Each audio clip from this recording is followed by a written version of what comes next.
참 잘 오신 그 이유에 대해서 이따 말씀 말미에서 하나님 베푸신 은혜를 통해서 깨닫기를 바랍니다. 자, 오늘 제목의 말씀 크게 한번 따라 보겠습니다. 다윗의 메시아이신 예수님. 오늘 본문을 중심으로 다윗의 메시아이신 예수님이라는 제목으로 말씀을 함께 상고하도록 하겠습니다. 예수님 공생의 사역 당시에 바리새인들과 서기관들은 어쩌면은 영적인 파파라치와 같았습니다. 예수님의 일거수일투족을 놓치지 않았습니다. 다 메모했습니다. 다 기록했습니다. 그래서 사내들인 공회에 보고를 합니다.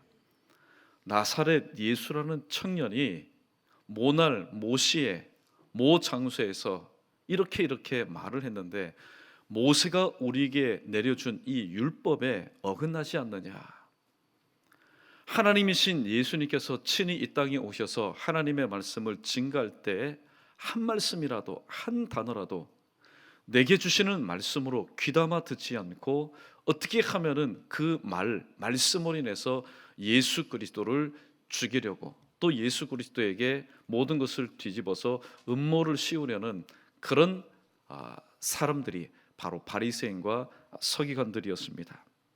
그래서 바리새인들은 항상 예수님을 향해서 미리 준비합니다. 자, 오늘은 어떤 질문을 가지고 난처하게 만들까? 어떤 질문을 가지고 넘어뜨릴까? 지금까지 우리가 마태복음을 쭉 상고했는데 지금까지는 항상 그 질문의 방향이 바리새인으로부터 질문이 시작되었고 예수님의 입으로 그 대답이 나왔습니다. 그런데 질문을 하면 할수록 항상 난처해지는 것은 누구였습니까? 예수님이 아니셨습니다. 바로 바리새인들이었습니다. 그들의 입장이 난처했고 그들이 무지함을 스스로 드러내는 질문들이었습니다. 그런데 오늘 본문을 보면은 지금의 상황과는 완전히 180도 다른 상황입니다. 이제는 예수님께서 물어보십니다. 바리새인들에게.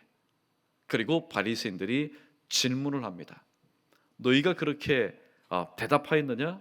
그러면은 너희의 대답이 옳은지 아닌지 내가 성경에 기록된 말씀을 통해서 한번 내가 풀이해 보자구나. 사실 오늘 말씀을 요약하면 바로 이겁니다. 여전히 예수님을 그리스도로 하나님의 아들로 알지 못하고 또 핍박하고 배척하였던 이 바리새인들의 그 영적인 무지를 깨우쳐주기 위해서 예수님은 구약에 기록된 한 말씀을 인용하셨고 그 말씀을 통해서 다윗은 이렇게 그리스도를 주라고 대우하고 그리고 섬겼는데 너희는 왜 나를 하나님의 아들 예수 그리스도 인정하지 못하느냐. 오늘 예수 그리스도에 대해서 무지하였던 바로 바리새인들과 서기관들의 그 무지를 깨우치시는 장면이 기록이 되어 있습니다. 자, 오늘 42절 말씀 우리 함께 읽어보겠습니다. 42절입니다. 시작. 너희는 그리스도에 대하여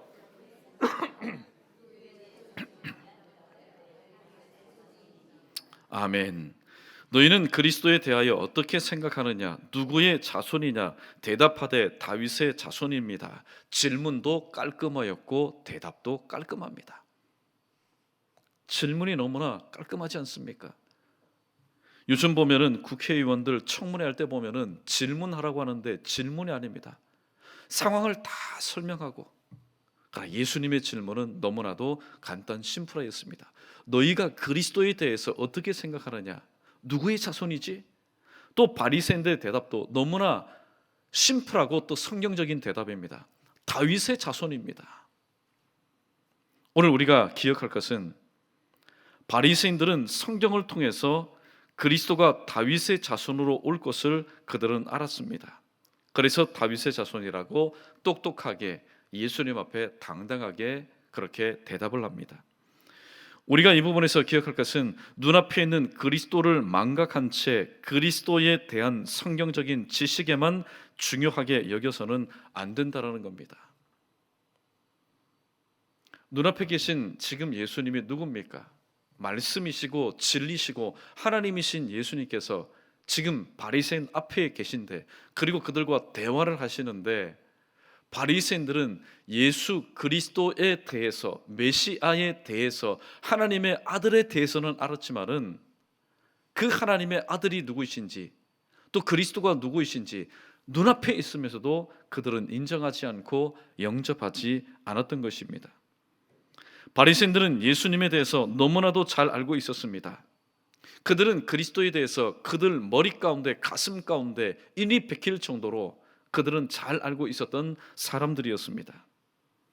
그러나 예수님이 그들 앞에 계실 때에, 그리고 예수님이 그들에게 말씀하실 때에 하나님의 아들이심을 모르는 영적인 무지 가운데 있었던 것입니다. 그러므로 제자들은 몰랐습니다. 이 바리새인들이 얼마나 바보스러웠던지를. 그러나 예수님은 아셨습니다.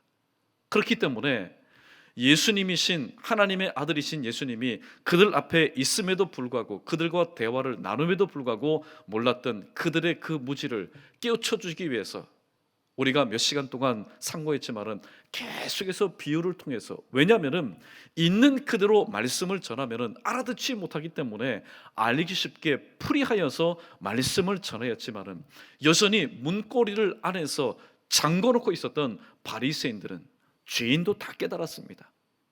세리들도 다 알았습니다. 그 당시에 소외된 사람들도 다 알았습니다. 아, 예수님께서 이렇게 말씀하신 것은 이런 뜻이구나.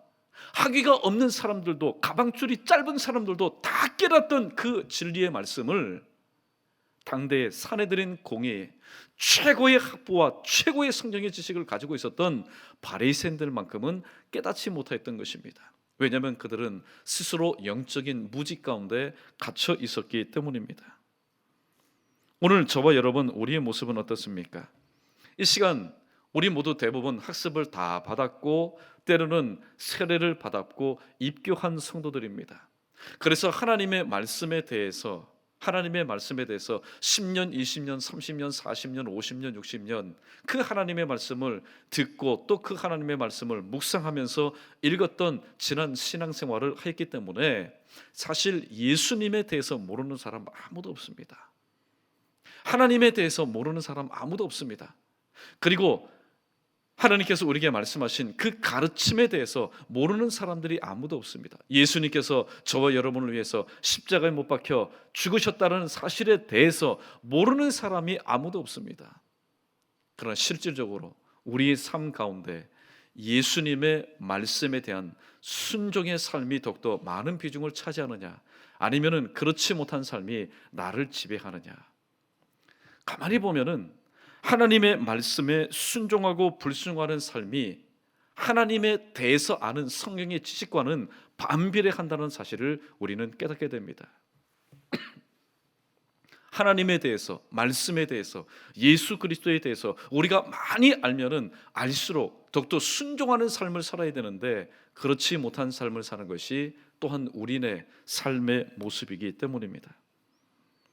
중요한 것은 이와 같은 것입니다. 기도에 대해서 아는 것보다는 기도하는 것입니다. 어떤 사람이 기도라는 책, 한 1000페이지 이상의 방대한 분량의 기도라는 그런 책을 쓰고 있는데, 만약에 그 사람이 한 번도 기도하지 않고 기도에 대한 책을 쓴다면은 과연 그 기도에 대한 책이 능력이 나타나겠느냐 하는 말입니다. 절대로 그렇지 않습니다. 또 예배에 대해서 아는 것과 예배에 참여해서 영과 진리로 기쁜 마음으로 믿음으로 자원하는 심정으로 예배하는 것은 다릅니다.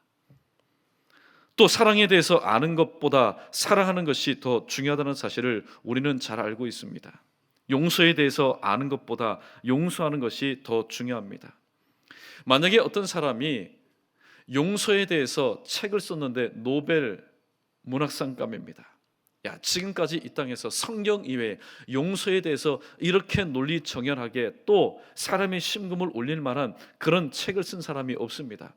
그런데 만약에 그 사람의 삶이 단 한 번도 용서한 적이 없다라면은 사실 노벨 문학상감인 이 사랑에 관한 책이 무슨 소용이 있겠느냐 하는 겁니다. 용서에 대한 책도 마찬가지입니다. 그러므로 중요한 것은 예수님에 대해서 아는 것이 아니라 예수님 그분을 아는 것, 예수님에 대한 것을 아는 것이 아니라 예수님 그분을 아는 것, 믿는 것이 더욱더 중요한 사실입니다. 한편 예수님이 그렇게 질문하신 것은 바리새인들이 고대하던 메시아가 나사렛 목수 출신이었지만은 바로 예수님이 그들이 고대하고 기대했던 메시아라는 사실을 깨워주기 위해서였습니다. 일반적으로 많은 경우의 사람들, 또 여러분 중에도 하나님 말씀에 대한 진리에 대해서 화가 나고 자랑하는 분들 있을 겁니다. 예수 그리스도에 대해서, 타 종교에 대해서, 우리 개신교, 특별히 우리가 믿는 이 신앙에 대해서, 자, 이 신앙이 진리입니까? 진리죠. 그렇게 화가 나고 또 이 모든 것에 대해서 자랑은 하지만은 사실 당신이 믿는 그 진리, 하나님의 말씀에 대해서 그럼 한번 변호를 해보십시오. 왜 그 말씀이 진리인지 한번 변론해 보십시오 라고 말할 때에 자신 있게 하나님의 말씀이 이렇게 돼서 진리다 라고 말할 수 있는 사람은 거의 없다라는 겁니다. 그저 맹목적인 진리에 대한 확신과 추종, 또 믿음의 따름이지, 그것을 우리가 논리정연하게 변론해서 이것이 하나님의 말씀이라고 사도 바울처럼 사실 그렇게 말할 사람은 거의 없는 것이 또한 우리의 현실입니다. 자, 오늘 이 사도 바울의 바리새인들의 이 답변에 대해서 예수님께서는 어떻게 말씀하고 있습니까? 우리 43절로 45절까지의 말씀 우리 한번 읽어보겠습니다. 시작. 이르시되 그러면 다윗이 성령에 감동되어 어찌 그리스도를 주라 칭하여 말하되 주께서 내 주께 이르시되 내가 내 원수를 내 발 아래에 둘 때까지 내 우편에 앉아 있으라 하셨도다 하였느냐. 다윗이 그리스도를 주라 칭하였은즉 어찌 그의 자손이 되겠느냐 하시니. 아멘. 오늘 이 말씀을 보면은 사실 좀 한번 읽고 넘어가기에 좀 난해한 부분이 참 많습니다. 특별히 이 부분입니다. 주께서 내 주께 이르시되 내가 내 원수를 내 발 아래 둘 때까지 내 우편에 앉아 있으라 하셨도다. 그 위에 보십시오. 43절. 그러면 다윗이 성령에 감동되어 어찌 그리스도를 주라 칭하여 말할 수 있겠느냐. 바리새인들이 이렇게 말합니다. 그리스도는 누구냐? 다윗의 자손입니다. 그리스도가 다윗의 자손이라면은 다윗 아랫손입니다. 다윗 아랫사람입니다. 그런데 어떻게 다윗이 윗사람으로서 그 그리스도를 향해서 주라고 말할 수 있겠느냐? 사실 가만히 보면은 이해가 되지 않는 그런 부분이기도 합니다. 그러나 오늘 예수님께서 왜 이렇게 말씀하셨는지 예수님의 의중을 우리가 충분히 깨달을 수 있다면은 우리의 삶은 모름지기 이러한 삶을 살아야 되지 않겠느냐라는 그런 마음의 결단을 다시 한번 해보게 됩니다. 자, 예수님의 반론은 이겁니다. 너희가 말한 것처럼 그리스도가 다윗의 후손이라면은 다윗이 어찌하여 후손인 그리스도를 향해서 주라고 말씀할 수 있겠느냐? 사실 제가 말씀하고 여러분이 들어도 좀 이해가 되지 않습니다. 그렇지 않습니까? 분명히 그리스도는 다윗의 자손입니다. 수십 대 아래 사람입니다. 그런데 다윗이 수십 대 조상이 어떻게 수십 대 아래 그 자손을 향해서 큐리오스 주라고 말할 수 있겠느냐 하는 것입니다.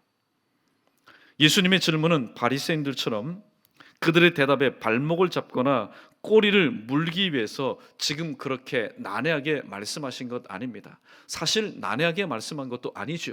왜냐하면 시편 110편 1절에 기록된 하나님의 말씀을 인용하였기 때문입니다. 그들이 보고도 듣고도 함께하고도 믿기 싫어하고 인정하지 않으려는 진리신 예수님 자신이 바로 메시아이시고 그리스도라는 사실을 가르쳐주기 위해서였습니다. 자, 그러면 예수님께서 인용한 구약의 한 구절 시편 110편 1절 말씀을 우리 함께 크게 읽어보겠습니다. 시작. 여호와께서 내 주에게 말씀하시기를 내가 내 원수들로 내 발판이 되게 하기까지 내 오른쪽에 앉아 있으라 하셨도다. 아멘. 여기서 여호와께서 내 주에게 그 주는 누구를 말합니까? 바로 예수 그리스도를 말씀합니다. 예수 그리스도에게 말씀하시되 내가 즉 하나님께서 네 원수들로 예수 그리스도의 원수들로 내 발판, 예수 그리스도의 발판이 되게 하기까지 내 오른쪽에 앉아 있으라 하셨도다. 예수님께서는 시편 110편 1절에 기록된 말씀을 이용한 것이 아닙니다. 인용하신 것입니다. 이 바리새인들의 무지를 깨닫도록 하기 위해서. 당시 유대인들은 이 구절을 메시아에 대한 예언으로 철저하게 믿었습니다. 그리고 이 말씀을 누가 지금 하였습니까? 다윗이 하였습니다. 이스라엘 백성들은 지금도 그렇게 생각합니다. 다윗은 누구냐? 장차 이 땅 가운데 이미 우리는 오신 예수님을 믿지만은 그들은 오실 메시아의 표상이다, 메시아의 예표로 알고 있었기 때문에 다윗이 한 말에 대해서는 그들은 토를 달지 않습니다. 그러면서 메시아가 다윗의 자손인데 다윗이 메시아를 지금 주로 언급하고 있다는 사실에 대해서 지금 그들도 지금 혼란스러워하고 있는 것입니다. 이는 메시아를 단순히 다윗의 자손으로만 알고 있었던 유대인의 메시아관을 완전히 뒤집어 놓는 그런 하나님의 말씀이었습니다. 예수님은 이러한 사실을 통해서 유대인들이 가지고 있었던 잘못된 메시아관, 메시아는 정치적인 예수다, 또 어떤 혁명가라는 이런 잘못된 메시아관을 바르게 고쳐주시려고 하셨던 것입니다. 그러면서 너희가 지금 생각하고 있는 그런 메시아는 정치적인 혁명적인 그런 메시아가 아니라 네 앞에 있는 예수 그리스도, 내가 바로 메시아인데, 내가 바로 인류 구원을 위해서 이 땅에 온 그리스도 메시아라고 말씀하고 있는 것입니다. 오늘 예수님의 반론을 통하여서 우리가 알 수 있는 것은 무엇입니까? 다윗이 지금 예수 그리스도를 향해서 주라고 표현하고 있습니다. 이를 통해서 예수 그리스도의 신성을 우리는 발견하게 됩니다. 또 마지막으로 오늘 여기 본문에 보면은 어찌 그의 자손이 되겠느냐. 여러분 오늘 말씀 우리 45절 말씀 우리 다시 한번 천천히 한번 읽어보겠습니다. 시작. 다윗이 그리스도를 주라 칭하였은즉 어찌 그의 자손이 되겠느냐 하시니. 아멘. 이 말씀을 문자적으로 보면은 예수님의 말씀이 맞습니다. 다윗이 그리스도를 주라고 칭하였는데 너희가 말하는 것처럼 예수 그리스도가 다윗의 자손이 될 수가 없다라는 겁니다. 그러나 예수님은 이 말씀을 통해서 예수님 자신이 다윗의 자손임을 부정하는 것이 아닙니다. 만약에 예수님께서 다윗의 자손임을 부정한다면 예수님이 이 땅에 태어나실 수가 없는 겁니다. 분명히 예수님은 다윗의 자손으로 이 땅에 태어나셨습니다. 다윗의 자손인 것을 알면서도 이 바리새인들이, 다시 말씀드립니다, 바리새인들이 그리스도가 다윗의 자손인 것을 알면서도 왜 하나님의 아들이신 것을 믿지 않느냐, 바로 여기에 예수님께서는 지금 중심을 두어서 말씀하고 있기 때문입니다. 예수님은 육체적으로는 다윗의 자손으로 오신 메시아였습니다. 그런데 지금 바리새인들은 이 사실을 믿지 않고 있습니다. 바로 하나님의 아들로 오신 예수 그리스도를 믿지 않고 있었다는 겁니다. 다윗이 그리스도를 주라 칭할 수 있었던 것은 오늘 43절에 기록된 말씀처럼 바로 성령의 감동에 입어서 그리스도를 주라고 칭할 수 있었던 것입니다.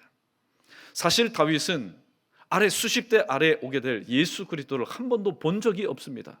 사실 볼 수가 없죠. 바로 아들이나 혹은 자손 3, 4대 혹은 4, 5대면은 내가 나이가 좀 많으면은 증손주 혹은 고손주 볼 수 있습니다. 그러나 예수님은 더 아래 사람입니다. 더 아랫대 사람입니다. 그러므로 예수님을 볼 수도 없었는데 어떻게 예수 그리스도가 이 땅에 오셔서 바로 구원을 이루실 주라고 알 수 있었느냐. 43절에 보니까 바로 성령의 감동함을 받았기 때문에 이 모든 사실이 가능할 수 있었던 것입니다. 즉 다윗은 성령의 감동을 통해서 그리스도가 하나님의 아들이심을 믿었고 또 그 사실을 기록하였기 때문에 오늘 본절에서 예수님이 바로 주가 되심을 증명할 수 있었던 것입니다.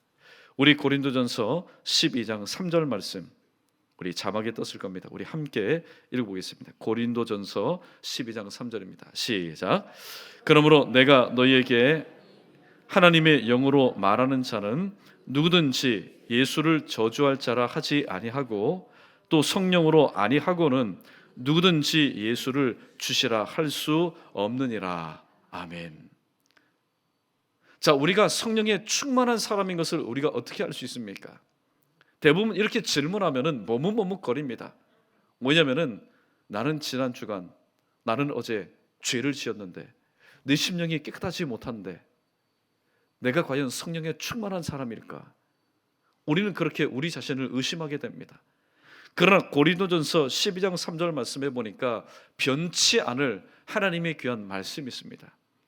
그러므로 내가 너에게 알리노니 하나님의 영으로 말하는 자는 누구든지 예수를 저주할 자라 하지 아니하고, 두 번째, 또 성령으로 아니하고는 누구든지 예수를 주시라 할 수 없다고 말씀하고 있습니다.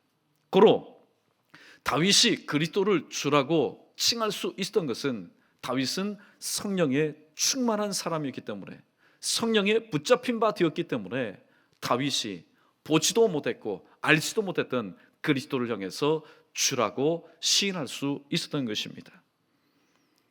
즉 다윗은 성령의 감동을 통해서 자신의 자손인 그리스도가 인류 구원을 위해서 이 땅에 오신 구원주 메시아이심을 구주로 고백할 수 있었던 것입니다.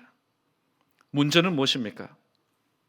이스라엘 백성들이, 또 바리새인들이 다윗 그렇게 존경하였던, 그렇게 섬겼던 이 다윗도 그리스도를 주라고 시인했고 또 주라고 섬겼는데 왜 너희는 바로 나를 예수 그리스도라고 또 메시아라고 섬기지 못하고 인정하지 못하느냐?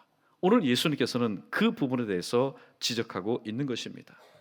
그런데 바리새인들은 그렇게 할 수 없었던 이유가 있습니다. 왜 그런지 아십니까? 다윗이 그리스도를 주라고 시인할 수 있었던 것은 성령의 감동에 따랐기 때문입니다. 그 마음 가운데 성령이 있었기 때문에, 성령에 충만했기 때문에 보지도 못하고 알지도 못했던 자손 중에 그리스도가 주시라는 것, 인류 구원을 위해서 이 땅에 오신 메시아라는 사실을 입술로 고백할 수 있었습니다. 시공간에 엄청난 차이가 있었습니다. 그럼에도 불구하고 성령에 충만했을 때 시공간을 뛰어넘는 신앙의 고백을 할 수 있었습니다. 그러나 지금 동시대 사람입니다. 예수님도 지금 바리새인과 함께 있습니다. 같은 장소에 있지만은 그들은 예수님을 그리스도라고 메시아라고 시인할 수 없었습니다. 왜 없었을까요? 그들 마음 가운데 성령께서 계시지 않았기 때문에, 항상 말씀을 통해서 내가 너 안에, 네가 내 안에 있으면은 또 말씀의 풍성한 교제를 나눌 수 있을 텐데, 주님께서 만난 사람들 중에 유일하게 바리새인과 서기관들, 그들은 예수님을 거부하였습니다. 예수님의 말씀을 그들 마음 가운데 두기를 싫어하였습니다. 그러므로 겉모양은 거룩한 경건의 모양은 있었고 또 그 중심을 알지 못했던 일반 백성들은 야, 우리도 저 바리새인들처럼 서기관들처럼 고귀하게 살았으면 좋겠다. 그러나 예수님은 말합니다. 회칠한 무덤 같은 심령이라고 말씀하였습니다. 사랑하는 성도 여러분, 오늘 주님께서 바리새인들에게 질문하셨던 것처럼 또 저와 여러분에게도 질문하실지도 모르겠습니다. 그리스도가 누구이시? 그리스도는 성령이 기록된 것처럼 다윗의 자손 아니십니까? 그렇다면 다윗이 그 그리스도를 향해서 성령에 충만하여 주라고 시인하였는데 너희는 왜 나를 주라고 시인하지 못하고 나를 너희 가운데 영접하지 못하고 또 내가 너희에게 한 말을 순종하지 못하느냐? 만약에 주님께서 우리에게 그렇게 반문하실 때에 오늘 우리는 우리 자신의 모습을 이와 같이 직시할 수 있어야 됩니다. 내 자신이 바리새인이었구나. 내 자신이 스스로 문을 닫아놓고 매일마다 나의 삶 가운데 찾아오셔서 내가 너와 함께 가기를 원한다 말씀하셨지만은 내가 매일마다 찾으신 주님을 내가 거부했구나. 사랑하는 성도 여러분, 오늘도 내 안에 예수 그리스도께서 계시고 그의 영인 성령께서 함께 하실 때는 얼마든지 우리는 그리스도를 주라고 시인할 수 있습니다. 여러분이 이 시간 예수 그리스도를 주라고 시인하십니까? 시인하십니까? 그러면은 거두절미하고 누가 뭐라고 말하든지 우리는 성령에 충만한 사람입니다. 단지 우리의 일상생활 가운데서 삐그덕거리면서 실족하는 삶이 있다 할지라도 시편 37편 23절 24절 말씀처럼 여호와께서 사람의 걸음을 정하시고 그의 길을 기뻐하시나니, 하나님께서 기뻐하신 이유가 뭡니까? 성령을 모시고 사는 충만한 삶을 살기 때문에 하나님께서 기뻐하시는 겁니다. 우리가 돈을 많이 벌어서 헌금을 많이 하기 때문에 하나님께서 기뻐하시는 것 절대로 아닙니다. 우리의 삶 가운데는 개인차가 다 있습니다. 어떤 사람은 부유한 삶을 통해서 하나님께 영광 돌리는 삶도 있고, 어떤 사람은 그렇지 못한 삶 가운데서도 하나님께 아름다운 향기를 통해서 영광 돌리는 사람이 있기 때문에 우리의 삶의 질, 삶의 모습을 통해서 하나님께서 기뻐하시는 것이 아니라 하나님께서 정하신 그 길, 주님께서 걸어가신 그 길을 우리가 또한 순종하여 걸어갈 때에 하나님은 기뻐하십니다. 그러나 우리는 모두 질그릇입니다. 실족할 수 있습니다. 넘어질 수 있습니다. 그래서 시편 기자를 통해서 이렇게 말씀합니다. 하나님께서 기뻐하실 말은 넘어진다 할지라도 완전히 넘어지지 아니함, 완전히 엎드러지지 않으면 하나님께서 손으로 붙들어 주시리라고 말씀하고 있기 때문입니다. 성령의 충만한 사람이라고 해서 일평생 동안 한 번도 실현하지 않고 실패하지 않고 실수하지 않는 사람 누가 있겠습니까? 만약에 그렇다면 성령의 충만함이 우리 가운데 필요가 없습니다. 성령에 충만하다 할지라도 주님께서 우리를 부르시는 그 순간까지, 성화되는 그 순간 직전까지 우리는 여전히 실수할 수 있는 질그릇 같은 존재이기 때문에 우리는 한번 성령 충만했다고 해서 거기에 만족할 것이 아니라 한번 내 안에 오신 그 성령께서 계속해서 내 마음에 머무를 수 있도록 우리는 기도를 통해서 성령의 충만함을 계속해서 하나님 앞에 공급할 수 있어야 됩니다. 그런데 이 사실을 누가 깨달았을까요? 이 사실을 사실 양피지에 기록된 하나님의 말씀에 대해서 전혀 알지 못했던 죄인과 세리와 또 창녀들과 또 서기관들, 이 아닌 소외당했던 사람들은 다 알았습니다. 예수님께서 하시는 말씀이 누구를 향하여 하시는 말씀인지, 또 예수님의 말씀의 그 진의가 무엇인지, 언중요걸에 담긴 그 진리가 무엇인지를 다 깨달았습니다. 왠지 아십니까? 다른 것 없습니다.